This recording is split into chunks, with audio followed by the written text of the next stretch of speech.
ولا تقولوا لمن يقتل في سبيل الله أموات بل أحياء ولكن لا تشعرون। সম্মানিত উপস্থিতি, আমরা এখানে উপস্থিত হয়েছি গতকাল 7ই আগস্ট গাজীপুরের চান্দানা চৌরাস্তায় দৈনিক প্রতিদিনের কাগজ পত্রিকার প্রতিবেদক আসাদুজ্জামান তৌহিদকে কুপিয়ে হত্যার প্রতিবাদে বিক্ষোভ সমাবেশ।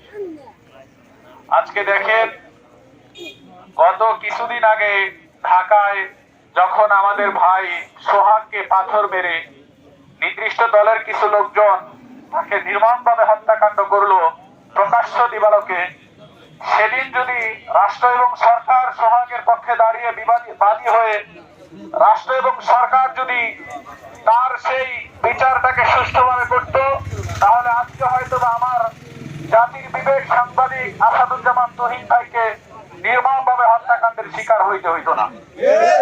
সম্মানিত উপস্থিতি, আমরা সুস্পষ্ট পরিষ্কার বলতে চাই, সরকার যারা আছে, সরকারের পদে যারা আছে, শোনেন, আমরা আপনাদের কাছে শুধুমাত্র এতদিন পর্যন্ত দাবি জানিয়েছি, ভবিষ্যতে আমরা বলি আর হয়তো বেশি দিন বাকি নাই যেদিন আমরা দাবি জানাবো না, বরং দাবি আদায়ের মাধ্যমে এই দেশে সুশাসন সুবিচার প্রতিষ্ঠা করেই ছাড়বো ইনশাআল্লাহ। আজকে সাংবাদিকরা আমাদের দেশের জাতির বিবেক, সেই সাংবাদিক ভাইদেরকে যদি আমাকে একজন প্রশ্ন করলো যে ভাই সাংবাদিককে কেন মারলো, সাংবাদিককে মারার কারণ কি, আমি বললাম সাংবাদিককে মারার একমাত্র কারণ তার সবথেকে বড় অপরাধ, সে সন্ত্রাসী কর্মকাণ্ডকে ভিডিও ধারণের মাধ্যমে দেশের মানুষের কাছে প্রকাশ করেছে।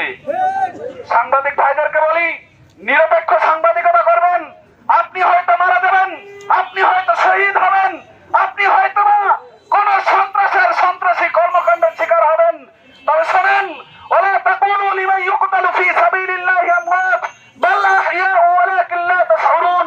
যারা আল্লাহর রাস্তায় শহীদ হয়, সত্যের পথে শহীদ হয়, সত্যের উপর জীবন দেয়, তারা কখনো মরে যায় না।